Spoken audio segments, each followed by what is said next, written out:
Hello friends, कैसे हो आप सब। उम्मीद करती हूँ कि सभी लोग अच्छे होंगे और सभी लोगों की पढ़ाई बहुत अच्छे से चल रही होगी। मेरे पास बहुत सारे बच्चों का कमेंट आता है, सबकी एक ही प्रॉब्लम है कि टाइम बहुत कम है और टाइम टेबल कैसे सेट किया जाए। टाइम टेबल कैसे सेट करें या फिर हम अपना जो भी हमारा सिलेबस है उसका रिवीजन कैसे करें, नई चीज़ों को हम कैसे सीखें, पुरानी चीज़ों को याद करते हुए हम नई चीज़ों को कैसे सीखें। बस आज इसी टॉपिक पर डिस्कस करने वाली हूँ। जो भी मेरा एक्सपीरियंस रहा है इतने सालों का, वो मैं आप लोगों के साथ शेयर करने वाली हूँ, जो भी मैं फॉलो करती हूँ। ठीक है, अगर आप लोगों को अच्छा लगेगा तो फॉलो ज़रूर करिएगा और मैं यही उम्मीद करती हूँ कि आप लोग अगर फॉलो करेंगे इस चीज़ को तो बहुत ज़्यादा फ़ायदे में रहेंगे। ठीक है, देखिए होता क्या है, अभी जो भी हाउस वाइफ है या फिर जो भी वर्किंग वुमेन है ना, हमारे पास बहुत कम टाइम होता है कि हम अपनी खुद की स्टडी के लिए टाइम निकालें। मैं आप लोगों को ये बोलूँगी कि आपके पास टाइम नहीं है ना, तो भी आपको कम से कम 5 घंटा अपनी स्टडी पर फोकस करना ही होगा, क्योंकि आप सभी को पता है कंपटीशन लेवल इतना ज़्यादा हो चुका है। अगर हमें इस क्षेत्र में सक्सेस होना है तो कहीं ना कहीं से आपको टाइम बचा करके और अपने टाइम को अपनी स्टडी पर पूरा लगाना। ठीक है, मैं केवल यहाँ पे 5 बातों पर डिस्कस करने आई हूँ। ज़रूर फॉलो करिएगा, बहुत ज़्यादा फ़ायदा होगा। और अगर अच्छा लगेगा तो कमेंट बॉक्स में बताइएगा कि अच्छा लगा, मैंने फॉलो किया, रिज़ल्ट क्या मिला आपको। 1 हफ्ता आप फॉलो करके देखिएगा, फिर मुझे बताइए। ठीक है, पहला मैं आपको ये बताऊंगी कि अगर अपने फ्रेंड को आपने देखा, अपने पड़ोसी को आपने देखा कि वो 3 बजे से उठ के पढ़ाई कर रहा है ना, पूरे दिन पढ़ाई कर रहा है या फिर पूरी रात पढ़ाई कर रहा है, तो आपको ना इससे कुछ भी लेना देना नहीं है। आप किस समय सबसे अच्छा फील करते हैं पढ़ते हुए, आपको कब मज़ा आता है पढ़ने में, ठीक है, आपको कब बहुत ज़्यादा अच्छा लगता है पढ़ना, वो टाइम आप सेट करो। अगर आप मॉर्निंग में बहुत अच्छे से पढ़ाई कर सकते हो, आपको कोई प्रॉब्लम नहीं है, तो बहुत अच्छी बात है, इससे अच्छा कुछ हो ही नहीं सकता है। बट बहुत लोगों के साथ बहुत सारी कंडीशन होती हैं जो कि मॉर्निंग में उठकर पढ़ाई नहीं कर सकते हैं, और अगर हम उठते भी हैं तो हमारे पास इतने ज़्यादा वर्क होते हैं कि हमें अपना वर्क करना होता है। और देखिए, नींद पूरी करनी भी ज़रूरी है। कम से कम की बात कर रही हूँ मैं, 4 से 5 घंटे तो भाई नींद पूरी ही करो, क्योंकि अगर आप नींद पूरी नहीं करोगे तो हमारे मस्तिष्क के जो सेल है ना वो थके हुए होंगे, और थके हुए होंगे तो कुछ भी याद नहीं कर पाओगे। अगर याद भी कर पाओगे ना तो क्लियर नहीं कर पाओगे। ठीक है, तो अगर आपके पास 6 से 7 घंटे सोने के लिए हैं तो इससे बेटर कुछ हो ही नहीं सकता। और अगर कम टाइम है तो कम से कम 4-5 घंटे की नींद लीजिए।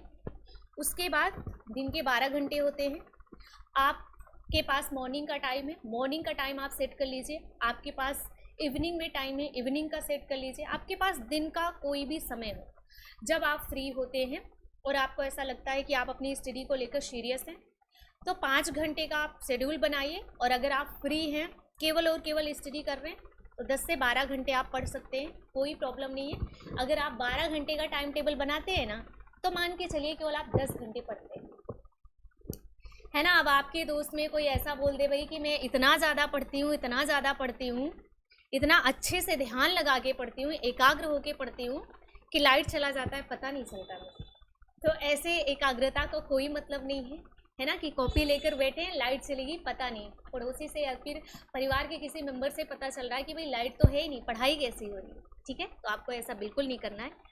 आप जितना भी समय दो अपनी स्टडी पर फुल फोकस करो और बढ़िया तरीके से अपनी तैयारी करो। ठीक है, मान लीजिए आपने 5 घंटे का शेड्यूल बनाया है, 5 घंटे आप दिन में पढ़ना चाहते हो। जो बच्चे 10 घंटे दे रहे हैं, 12 घंटे दे रहे हैं, वो भी यही फॉलो करेंगे। जो बच्चे 4 घंटे दे रहे हैं, 5 घंटे दे रहे हैं, वो भी यही फॉलो करेंगे। ठीक है, अब आपको पहली बात याद रखनी है कि आपका कौन सा सब्जेक्ट या फिर आपके सब्जेक्ट का कौन सा पार्ट सबसे कमज़ोर है। ठीक है, जो पार्ट सबसे कमज़ोर है, अगर आपका पढ़ने का बहुत ज़्यादा मन है तो आप उसे सबसे पहले स्टार्ट करो, है ना।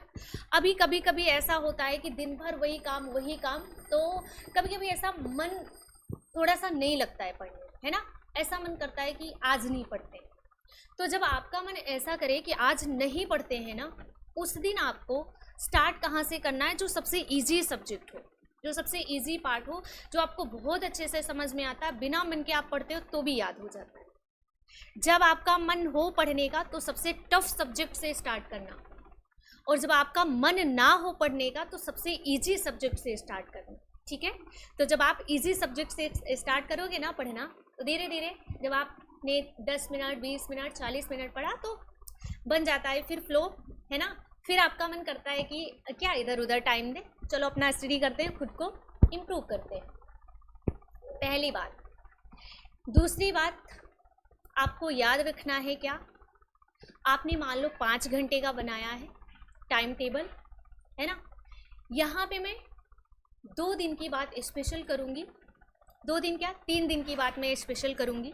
मान लीजिए आपने एक हफ्ते के बारे में पहले मैं डिस्कस करती हूँ। देखिए, जब आप डेली पढ़ना स्टार्ट करते हैं ना, जैसे मान लो आपने अपना होम साइंस का पार्ट न्यूट्रिशन साइंस लिया, आप न्यूट्रिशन साइंस पढ़ना स्टार्ट करते हो, आपका समय है 1 से 2 बजे, ठीक है। तो जब आप 1 बजे से पढ़ना स्टार्ट करते हो ना, तो आपके पास 60 मिनट है। 60 मिनट का स्टार्टिंग का 10 मिनट क्या करना है, आपको रिवीजन पे देना है। जो आपने कल पढ़ा था ना, वो वहाँ से आपको आज स्टार्ट करना है। तो केवल 10 मिनट डेली आपको देना है रिवीजन पर। उसके बाद आप जो भी आपके पास 50 मिनट बचते हैं ना, इसमें आप नया सीखेंगे। डेली का ये शेड्यूल होना चाहिए आपका।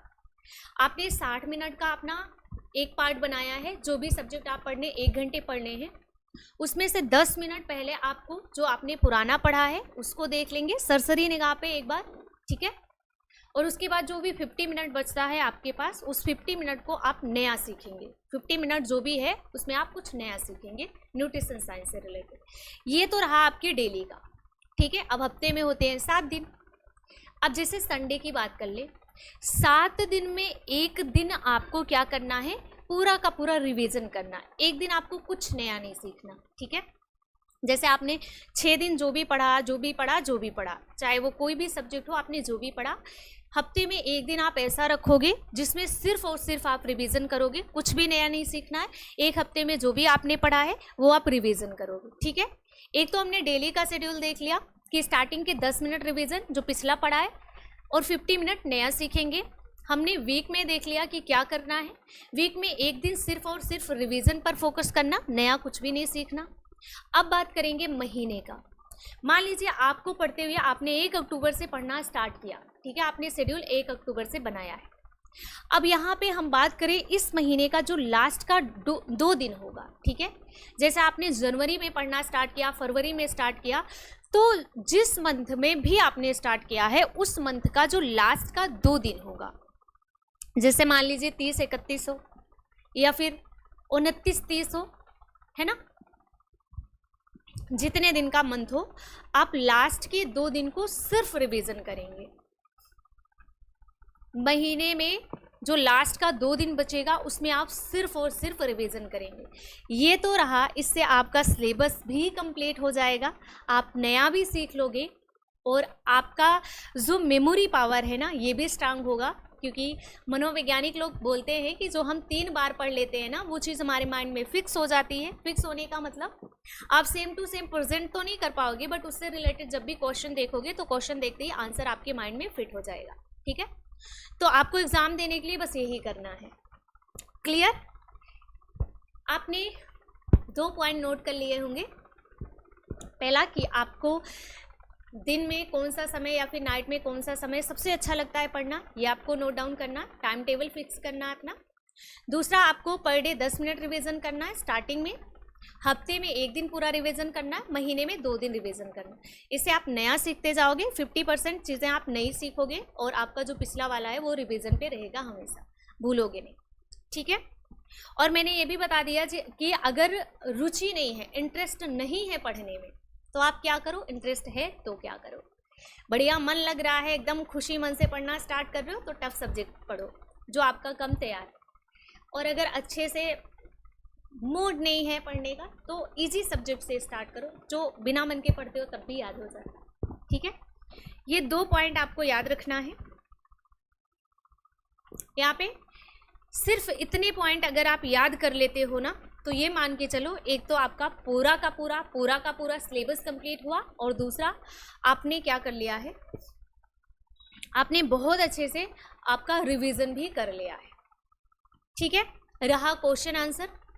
आपको अगर टाइम मिलता है तो आप 1 घंटे ज़रूर प्रीवियस ईयर को सॉल्व करो, जो भी क्वेश्चन आंसर आ रहे हैं उनकी प्रैक्टिस करो। आप ये सारी चीज़ें करते हुए बहुत ईजी तरीके से आप अपने एग्ज़ाम को क्वालिफाई कर सकते हैं और एक गवर्नमेंट टीचर बन सकते हैं। ठीक है, तो ये मैं कुछ आपको बताने वाली थी जिसमें मेरी सारी चीज़ें आ गई। पहला आया कि हमें टाइम कब सेट करना है, जो आपको बहुत अच्छा जिस टाइम पे लगता हो पढ़ना वो टाइम सेट करो। आपको पर डे क्या करना है, दूसरी बात। आपको हफ्ते में क्या करना है, तीसरी बात। आपको महीने में क्या करना है, चौथी बात। इंटरेस्ट है नहीं है तब क्या करना है, पांचवी बात। बस ये 5 टिप्स आपको फॉलो करने हैं। ठीक है, तो कमेंट बॉक्स में ज़रूर बताइएगा कि आपको मेरा ये जो भी मैंने अपना एक्सपीरियंस आपके साथ शेयर किया ये कैसा लगा। क्या आप लोगों को लगता है कि इससे फ़ायदा होगा? मुझे तो बहुत फ़ायदा हुआ है और मैं उम्मीद करूँगी कि आपको भी बहुत फ़ायदा होगा। So thank you so much. मिलते हैं एक नए ब्लॉग के साथ और आप बताइएगा कि आप किस टॉपिक पर ब्लॉग देखना चाहोगे, कौन सा क्या प्रॉब्लम है या फिर जो भी आपके मन में है आप टॉपिक भेज सकते हैं। ठीक है, मेरे चैनल को लाइक सब्सक्राइब भी कर लीजिएगा। Okay, thank you so much.